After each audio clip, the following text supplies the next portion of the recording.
Okay, we back. Episode 87, A.M.University. I'm your host, Antoine Miller. I have the pleasure of having an amazing guest on today.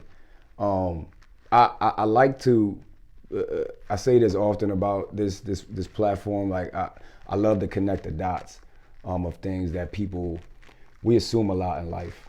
You know, like people don't know what they don't know, right? They don't know about the work that people do. They don't know what happened behind the scenes. You see what you see plastered across a billboard or a headline, and you think that's what it is. You know, respond to that. But not many people go try to find the answers and solutions to things. That's one reason I'm excited about this conversation. But the other one, I'm just curious. You know, I'm just curious. You know, I'm always curious about people in leadership roles. The diversity of it, and just I just love to learn, you know. So without being said, Miss COLLEEN MAGUIRE, is executive director the right term? Yes. Okay. Yep. I wasn't sure. How you doing? Great, thanks for coming up to the office. Nice to meet you. It's great to meet you too. I really appreciate this. I really appreciate this. Okay, so being the first in anything. I'm at Kip High School, and I know how hard it is to be the first at anything. Everybody questions you. Like, everybody questions you. Who is this person? Do they know what they're talking about? Let me challenge you and things like that. The NJSIAA, in its 103-year existence, has never had a woman at the helm. Right? I don't know how many people know that or did their research on that, but that's crazy. If you really think about it, that's crazy. My first thing for you, being in a male-dominated world, obviously, how have you adjusted to that? Have you ever thought about that? Did you just want to get into the work? Like, what was your mind frame coming into that type of atmosphere? Yeah, I didn't really, think of it that way as far as, being the first female. I know that's tremendous for the organization, but I'm more grateful to, there were women assistant directors in this office before me. There's been 3 that really did pave the way for the opportunity. I just happened to have the right timing, I guess, because all of them were equally equipped. All of them would have done equally a fabulous job. So I'm grateful for their leadership back in the 1970s, 80s, when the first assistant director came into this office. As far as being the first female, it's an honor, and I guess that it's a privilege. Again, though, I recognize I never would be here today without those women that came before me. But as far as the organization, I'm in my 11th year here, and my background is actually in finance and accounting and more business. So I actually came here as the business director of finance. And then some benefits of always working in small organizations is you have opportunities to get to do a little of everything. So the job just really evolved. I never started here over 10 years ago knowing that I wanted to land in the executive director's office. I was just grateful to be a part of an association that, I valued what we do. I played high school sports, I continued on, lucky enough to play in college, grew up in New Jersey, so I knew the organization, and I had my own kids. And I valued their sports participation. So I felt it was a great opportunity to use my background in my degree, but also at a place where it's kind of fun to be very proud and very excited for what you're doing. So then the job just really evolved from there. And then, as we were going into around that COVID time frame, the opportunity, opened. The former executive director was looking to retire, having some health issues, and, just the members of the committee, came and said, we really, think you would be the best person to step into this role. And at first I was a little, I was honored, but a little taken aback. I don't know if I'm ready for this role. But you know what? Opportunities find you, and you just gotta go with it. And I have no regrets. So. Say more. Say more. Like when you was a little taken back. Why? Because it sounds like you have a very diverse background. I'm listening to you talk. 1, 2, you're passionate about what you're doing. many people don't really understand about success. Like, it's not about. I'm not gonna frame how success looks for everybody, but if you're happy at what you do, you're going to enjoy the rest of your life. Absolutely. I think it's more that knowing that I was taken aback by the respect for me, knowing I had completely different background than anyone's ever worked in this office has. Like, I did not come from a public education setting. I never had experience in athletic administration. I do not have educational administration experience. And that's always just been the, position, been filled by that type of experience. And again, I just was more surprised initially that they did not think that that was as much a priority as having the person maybe with the enthusiasm and the, maybe a little bit different perspective coming into the role. Thought out the box. It sounds like smart people to me. I want to get your perspective on leadership, because I'm tying back to the first question. It's lonely. It's lonely at times making these decisions that you have to make. You're not going to please everybody, right? You're not going to please everybody, and it's a tough pill to swallow at times. So I see even hearing your peers talk about you. Obviously, they view you as a leader. You played at George Washington. He was the captain on your George Washington basketball team. Yeah. So obviously you're well versed in being in leadership positions. Two questions. Does it personally ever affect you when someone doesn't agree with the decisions that you make? And two, do you have a framework for how you make decisions as a leader, if that makes sense? Yep. So I'll start with, more the background. Playing sports obviously gives you those opportunities, and I was fortunate through college. We had really good teams. We had a lot of success. I had a great coach, but I was the point guard, and I know that those skills from being the point guard is what I think has been most instrumental to me in my professional career, and especially in today in like a leadership type position. Because as a point guard, I was, tasked with running people, making sure they're in the right place at the right time, just making them look good, right? And I actually was very proud of that. That was like the role I wanted to play.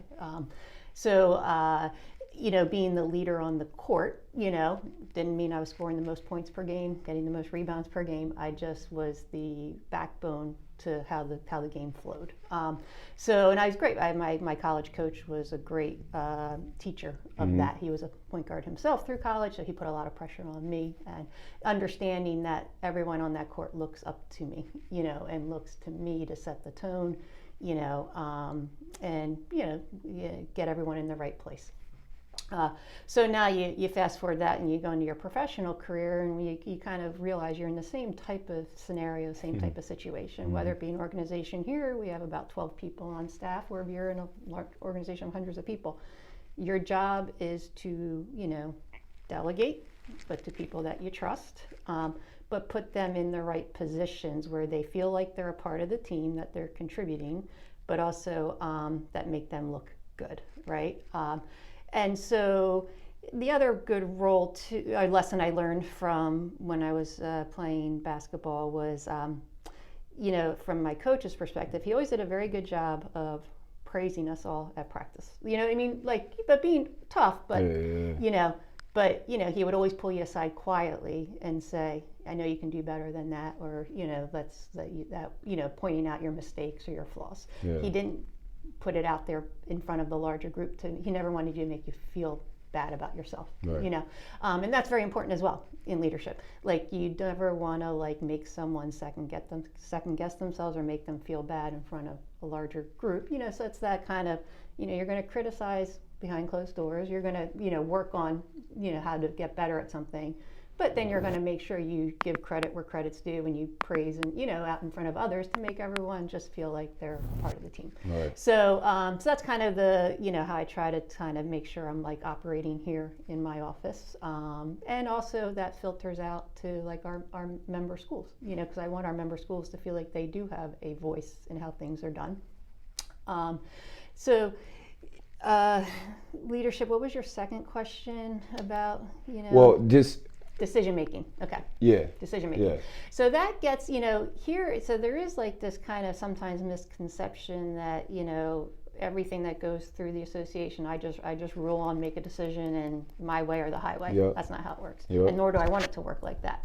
I have a very close-knit group, between my staff and my legal attorneys, so any major decision that does fall on my plate, where it's a call with an issue or something, I make sure I contact, all those people. We talk it out. I want to make sure I'm getting both sides of a decision, and consensus is great, but sometimes there isn't consensus. And I never take anyone's feedback personally. I think I've been pretty in sports and growing up with two older brothers, I have kind of tough skin where I don't take things personally. So you can criticize me, you can question things, I don't take it personally, and I'm just going to do my best to explain it or my side of the story, and I will always be transparent. Right. But I never take personally, and I tell my staff all the time, you're not here to tell me I'm doing a good job. You're not here to just agree with everything I say. Like, we often spend every lunch hour together talking through, and everyone has a different opinion, but in the end we're all professional and respectful, and in the end someone has to make a call. If I make a call, they don't agree, but we move on. Right. No one harbors resentment, no one harbors issues, no one looks to point fingers or go back 6 months later and say I told you so. So I think that's good dialogue. Yeah. Every leader needs that. You're not doing yourself a favor as a leader if you're just surrounding yourself with people who are just going to tell you great Yes. job every day. Yes. Because we all make mistakes, we all have our challenges, and we all need to learn. Decision making, when issues come our way, we assess okay, how do we want to approach this? But for the most part, it is start locally with my staff. Okay, here's what we're hearing. What do you guys think? And then we start to put feelers out from there, whatever the issues may be. We lean a lot on our leagues and conferences. We meet monthly with the officers from all of those leagues and conferences just to get feedback from around the state. I mean, one of my favorite parts of working for this association is the diversity in our membership. Not only the amount of sports we offer and the number of students we serve and the number of schools we have, but we have schools of all different types of backgrounds. We have public schools, non-public schools, we have urban schools, suburban schools, we have religiously affiliated schools. What I mean? Like, we got a very diverse, and it's something New Jersey's known for. Not only our state, the diversity in our state, but in our association. A lot of states will be calling me often to say, ask just how have you guys handled this, because I know you have this issue in your state. You need that feedback, and all you can do is pull together feedback and propose solutions. So a lot of the decisions that are made, again, very few are made solely by me or my staff. It goes to our executive committee. Sometimes things will go to the full membership at the annual meeting, but they'll go to the executive committee. I'll frame the issue. I'll frame, here's what's come to our attention, the feedback we gotten. Here's our best effort at a proposal, a solution. It's up to you guys. What do you think? And sometimes they've come back with better feedback. We've kind of tabled it, modified some things, came back, and then put it up to them to approve. So it's a very, and we don't try to do anything in a knee-jerk reaction, and we don't try to do things like, you want to be timely and responsive, but you try not to do it like, the next day. You try to make sure you're allowing time for it to digest it and make sure everyone's, still kind of comfortable. So. And it feels like you're actively trying to get better all the time too. Oh, absolutely. Just doing research on your organization and on you. Like you said you also seek out to other states. Oh, absolutely. Right? Oh yeah. Just on what they're doing. We all are. We all have we're a close knit group. Because you think about it, when we're together, we usually quarterly there's meetings where I'm heading to Indianapolis next week. For meetings. There's only 51 of us around the country doing this job. So if we don't lean on each other and 51. yeah, because there's 51 state Well, associations, yeah, right? yeah. So, we're all kind of dealing with very similar issues. Some have different, nuances to those issues, but we're all dealing with the same issues, right? And we're all involved in just trying to make sure teenagers have an opportunity to engage after school with their peers and have opportunities to play, interscholastic sports, Right. So, but yeah, no, we've all, shared ideas, shared proposals, shared, feedback on, what's coming our way. That's my favorite. Those meetings when we go to, we often have roundtable conversations with all of us in a room, and everyone's just bringing up all the topics that they're dealing with. And it's the most eager group of people and the most humblest group of people I think professionally I've ever worked with that are just there to help you. They don't want credit. They don't want, they're just here. This is what's worked for us. Take it or leave it. Right. Use it. Take our logo off. Put yours on. Use it. So it's nice in that regard to have that camaraderie and that fellowship. Among my peers around all the state associations. Okay. Yeah. That's well said. Well said. So the next thing I gotta ask you, I gotta admit, like when this first happened, I'm just being transparent and being personal. This is how I felt personally when it happened. When the TOC was going, the Tournament of Champions, I was so upset. Now, the more and more I think about it, and I understand it, but I was crushed. I was crushed. And I thought about it from a standpoint of, all right, I'm a Group 1 basketball coach at Kipp High School in Camden, New Jersey, right? I can win all the games that I want. But in order to compete for whatever the barometer is in the state, this is what I'm thinking. I have to do this. I have to challenge myself in this way in order for us to compete, because I ultimately want to be the best in the state. I want to be the last team in the state. And growing up in New Jersey, the real people that understands the history of basketball, that's how we looked at it. Like we were one of the only states left that had one clear-cut state champion, and we was like, all right, well that's it right there. So emotionally, like we were just so crushed when that happened. Again, time moved on. I understand it now. But can you explain for people that doesn't understand the reason and why they think it was just you that made the decision. They don't really know what happened. Yep. I know what happened. But can you explain to them that whole process of getting rid of the Tournament of Champions? Because this is just strictly in the basketball world. I see it all the time. People still don't know why or how it happened. Yeah, so this is, you're going to test my memory here. It's been a while. I know. I would say, so before COVID, right, that school year that was impacted, so this would be, 17, 18, 19.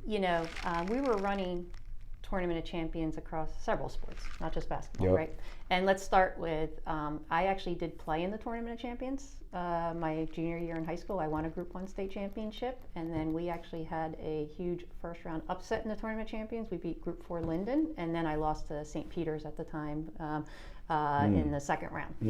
So I have played in the Tournament of Champions, so I can speak to it. That was 1992, so I'm dating myself. So the basketball TOC had been around for over 30 years, right? Okay. And I do think it's just human nature that all things do kind of come to an end. You know what I mean? Like they kind of start to, outlive the interest of others. And there are certain areas, absolutely, certain sports, certain areas that were very adamant and wanted to keep their TOC, and we had others that were like, yeah, we could do without it. So long story short, that those couple school years, staff, we would be at these events, and we were hearing more and more from administrators and athletic directors, and actually even some coaches that they won their first state championship in school history, and they were like, then they had to go back and 2 days later and play a game, and then they lost by like a lot, and they said, this was kind of demoralizing for my kids. You know what I mean? Like, and I'm not saying it just not, but for some programs, going home that Saturday with a trophy season was they were good. They're like, we're good. Season was over. You know. But so anyway, so again, similar. Start hearing kind of similar feedback. And I had administrators just questioning, is this necessary? You know, like, do we need to go have a whole nother week of competition where we just spent 2.5 weeks in a state tournament? You know, so that kind of recurring theme kept coming.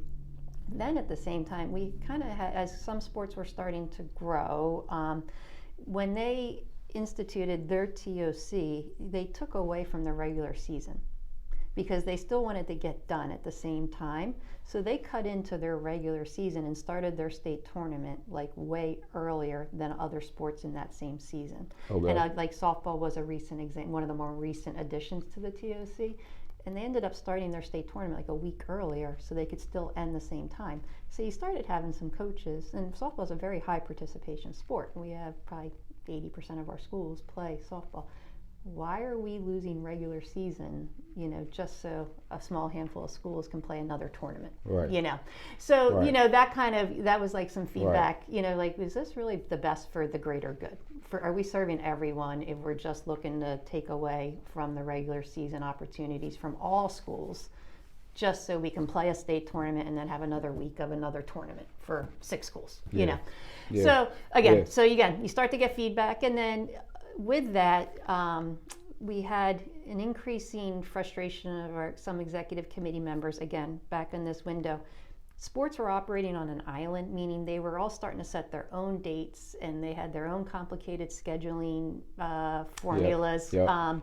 But there was a growing frustration with, like, schools and sports kept coming to the executive committee asking for waivers, or we now need to start practice here because of that. And it became a very confusing calendar very quickly. If you were a new AD and came in, and your head probably exploded because, like, wait, these winter sports start here, but these winter sports are here, and then these still start here. And, you know, like, it was very, so there was a real push to say, okay, can we, like, refresh and maybe take a global look?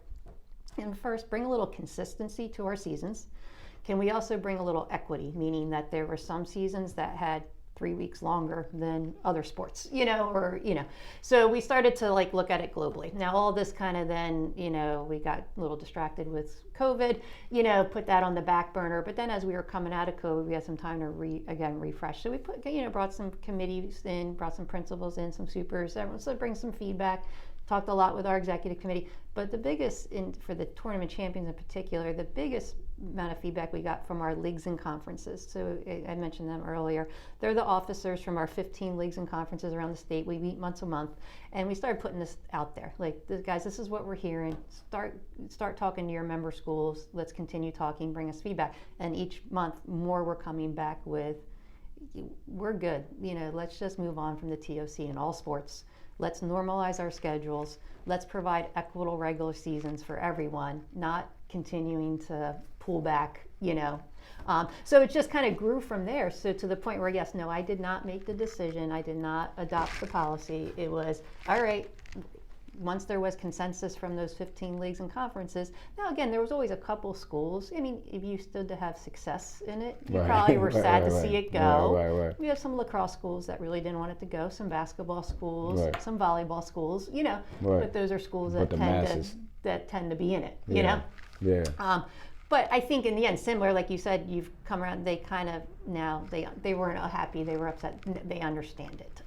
So we basically just went to the executive committee. Here's some of the conversations you all have shared with me. Here's some of what my staff has heard, you know, when we're at these events. Up to you guys, what do you want to do? Right. And it was unanimous. Right. I mean, I think there was maybe 1 abstention, 2 no's, and 45 in favor of it. So it's at the point, I think people just grew comfortable, like, yeah, is it necessary anymore? And I guess people just grew comfortable it was no longer necessary.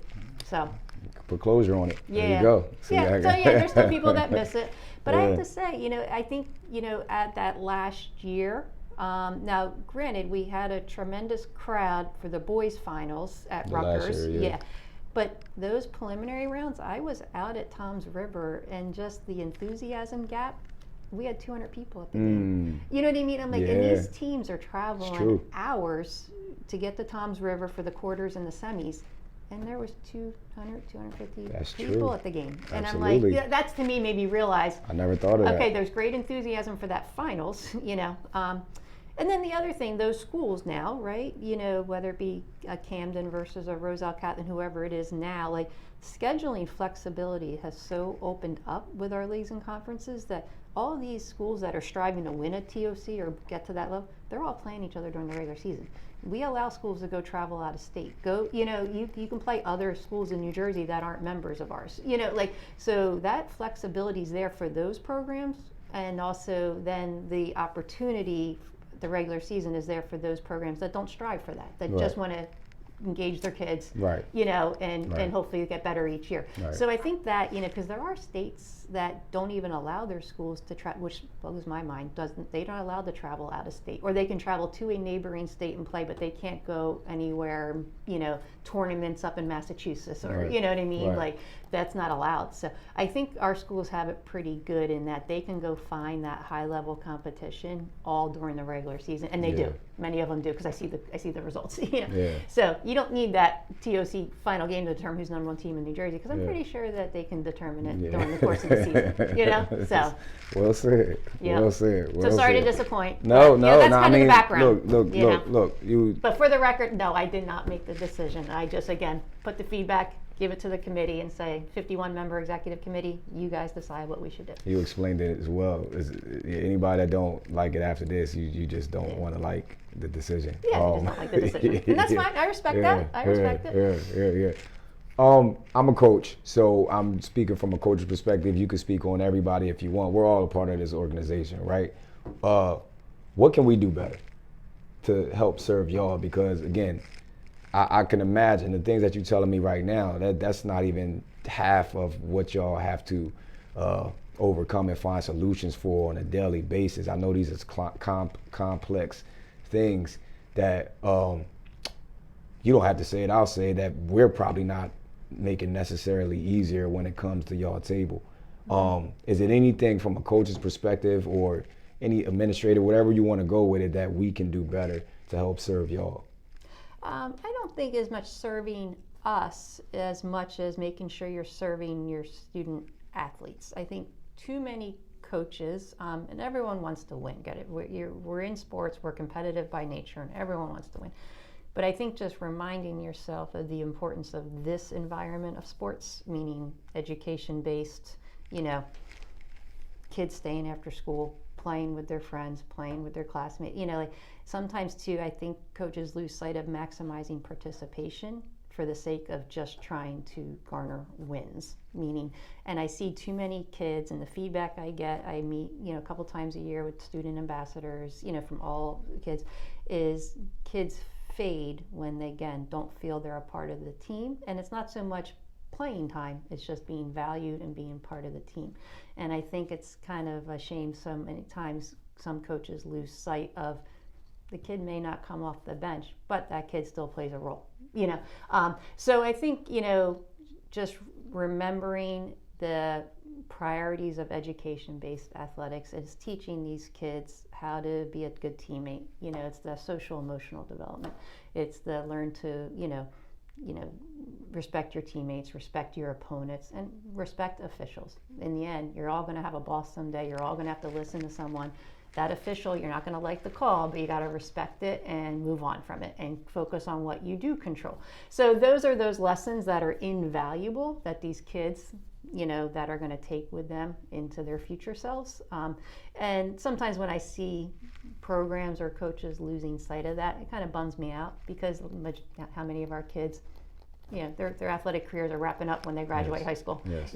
And so it's an opportunity lost for just those valuable life lessons. And then I would love to see more coaches, like the kids, like get them enthused for coaching and officiating, like get them ready to be the next generation to pay it forward, because while we hope to have all you coaches coaching for a long time, eventually you won't. And we need to make sure there's a pipeline of new young coaches coming in. So maybe mentoring too, like, younger coaches, and on how to do it the right way. I think that's kind of what I meant to ask you as far as the question when I said serve you guys, because I'm asking because of what I see.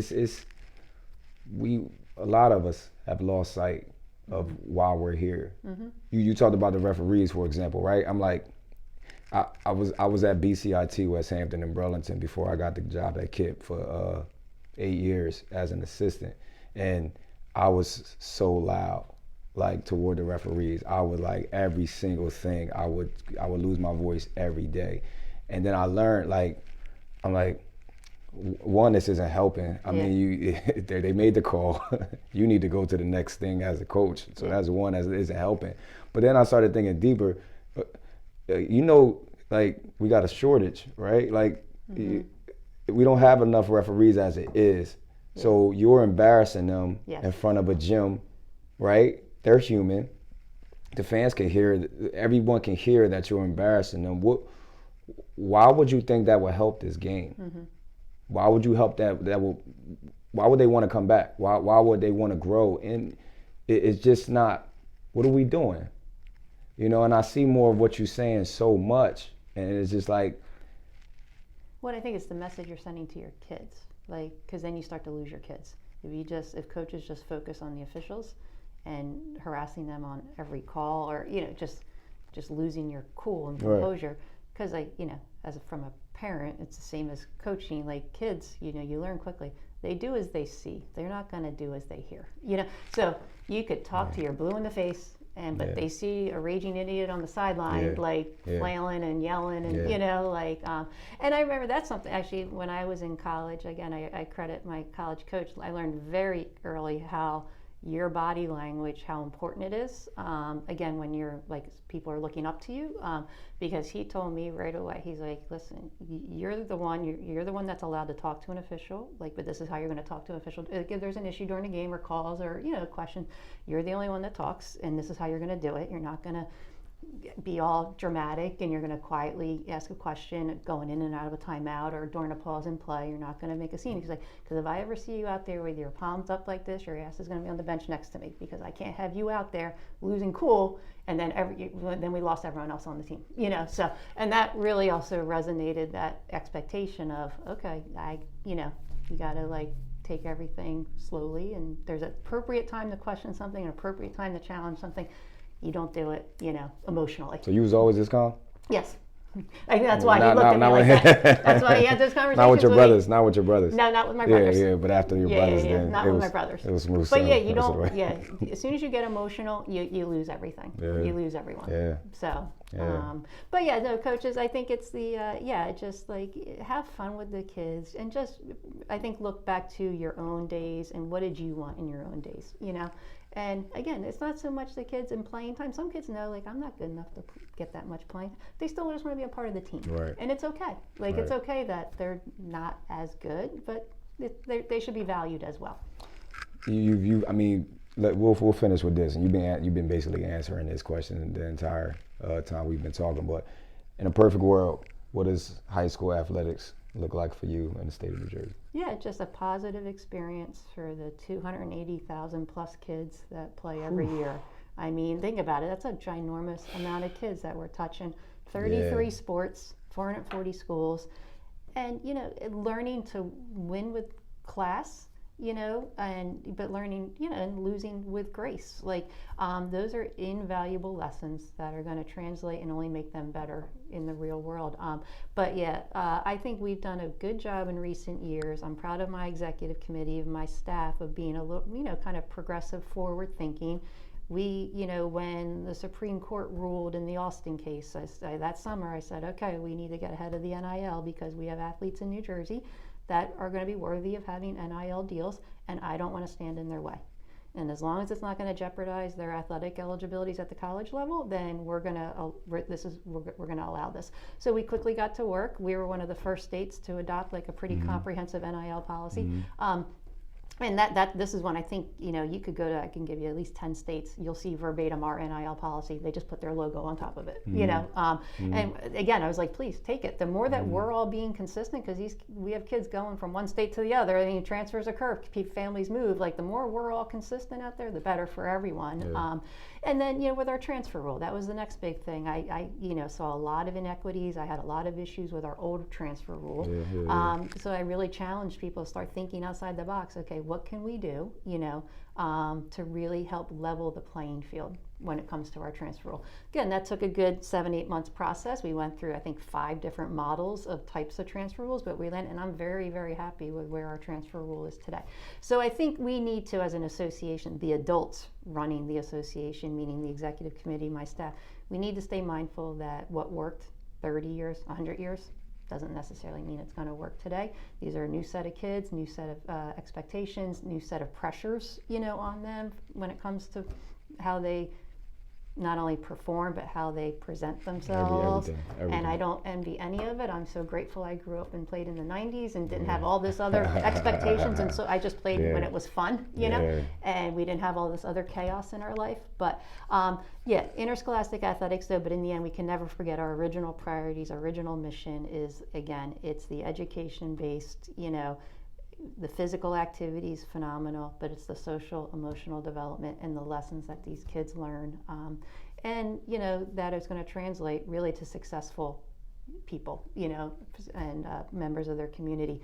Those that go on and play college, those that have the fortune to go play professionally, best of luck. That's great. We hope you had a great time. But my goal is, and when I give a trophy, I always say to the seniors, I hope you've had a great 4 years playing high school sports, and I hope you take these memories with you for a long time. And that's very genuine, because that's what I want for my own girls, my own daughters. I want them to just look back, make great memories. You win, you lose, you learn how to lose, but it's all about the experience, because when 30 years from now, that's what you remember, What you remember. And the relationships you make. Yeah. So, but I think we do a good job in New Jersey. Very proud of all that we offer, all the kids we engage. I mean, very few state associations offer more sports and/or championship opportunities than besides New Jersey. Yeah. Thank you. Great. Well, thank you. I really appreciate this. I agree. New Jersey is the best state for sports. I've always thought that, and I think you and your team have amplified that, notion. And even talking to you in these 30 minutes or some odd minutes, I learned a lot, and I'm glad that you're leading the pack, you and your team, because I know you don't like to take credit, but yeah, we're happy to have you. Thank you, and good luck the rest of your season. Thank you. Take care. Thank you. All right.